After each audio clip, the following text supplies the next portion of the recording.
Oi, turma! O assunto dessa semana de Geografia é uma revisão do assunto da última aula. Diferentes tipos de escola, né? A gente já deve ter observado que há vários tipos de escola. As escolas variam em diversos aspectos. Elas podem ser voltadas para o ensino fundamental, como é a escola que você está, ou ser escolas de língua estrangeira, escola de capoeira, de natação, entre outras. As escolas são diferentes de acordo com o lugar onde elas se encontram e podem estar no campo ou na cidade. Vamos observar algumas fotos aí? Então, vamos ver a primeira foto, é uma foto de uma escola na zona rural, fica em Santa Cruz, no Rio Grande do Norte.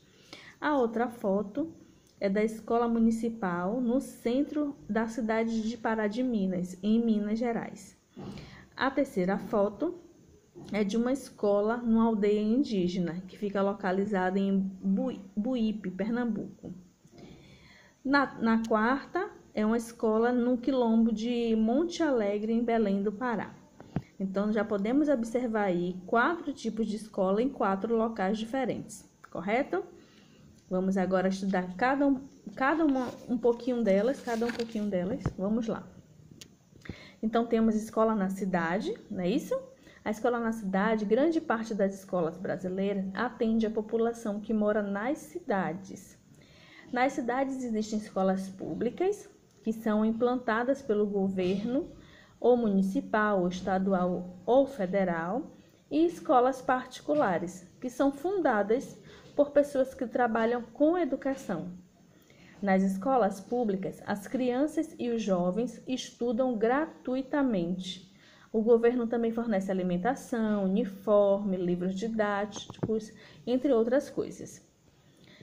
Nas escolas particulares, os alunos precisam pagar uma mensalidade e comprar todo o material escolar e os uniformes. Então, a gente consegue perceber a diferença entre uma escola pública e uma escola privada, tá? Vamos lá, as escolas no campo. No campo, existem muitas escolas chamadas escolas rurais, para atender as crianças e jovens que vivem nos sítios, fazendas e bairros rurais. A maioria das escolas rurais brasileiras é pública, isto é, mantida pelo governo. Nas escolas públicas do campo, os alunos aprendem as mesmas disciplinas que os alunos de escola da cidade, e em alguma delas estudam assuntos mais ligados à vida agrícola ou à vida da região. Para chegar à escola, os alunos do campo podem utilizar meios de transporte que não são tão comuns nas cidades. Podem utilizar cavalos, charretes ou carros de boi. Muitos vão a pé ou de ônibus. Então, falamos um pouquinho sobre a escola na cidade e falamos um pouquinho sobre a escola no campo. Vamos falar agora sobre as escolas indígenas. Então, no Brasil, há muitos povos indígenas, né, vivendo em aldeias, comunidades às quais eles tentam conservar suas tradições, crenças e língua. Nessas aldeias, é obrigatório pela lei brasileira existir escolas para as crianças. Os professores são indígenas. As crianças aprendem as disciplinas comuns do ensino fundamental, né? Que são a língua portuguesa, matemática, história, geografia, e também aprendem a língua do seu povo, seus hábitos e suas tradições. Além de estudar na escola, as crianças indígenas aprendem com os mais velhos, né? Que lhe ensinam a história do povo, as técnicas de artesanato, os modos de caçar, pescar, plantar e fabricar alimentos como farinha de mandioca. Elas aprendem até a confeccionar os próprios brinquedos. Temos aí, tá vendo, algumas imagens de escola indígena. E temos também as escolas quilombolas. Você sabe o que foram os quilombos na história do nosso país? Eram locais em que os africanos e seus descendentes iam morar quando fugiam das fazendas ou das cidades nas quais eram escravizados. Esses locais ficavam escondidos no meio do mato ou em áreas de difícil acesso. Ali, os quilombolas, ou seja, os habitantes do local, plantavam, colhiam, caçavam, pescavam e fabricavam produtos artesanais para vender nas feiras próximas.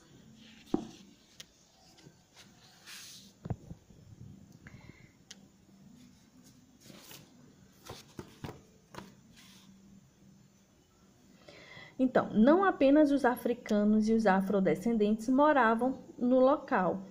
Também haviam brancos, pobres, no caso, os brancos que eram pobres, e também os indígenas.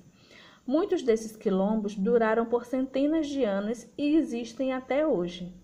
A população atual dessas comunidades luta pelo direito de se tornar oficialmente o dono da terra. Vários quilombos já foram reconhecidos pelo governo brasileiro e, desse modo, os quilombolas têm o direito de ocupar o território em que vivem. De acordo com a lei, nos quilombos devem haver escolas para as crianças aprenderem tanto a disciplina do ensino fundamental quanto a história dos seus antepassados africanos. Em geral, os professores são da própria comunidade e pesquisam como o grupo surgiu, como o quilombo foi fundado, entre outras coisas. As crianças aprendem a tradição e os costumes dos seus antepassados. Então, vimos aí 4 tipos de escola: escola na cidade, a escola no campo, a escola indígena e a escola quilombola, tá? Respondam a atividade da Xerox de vocês baseado nesse livro. Beijos e até a próxima.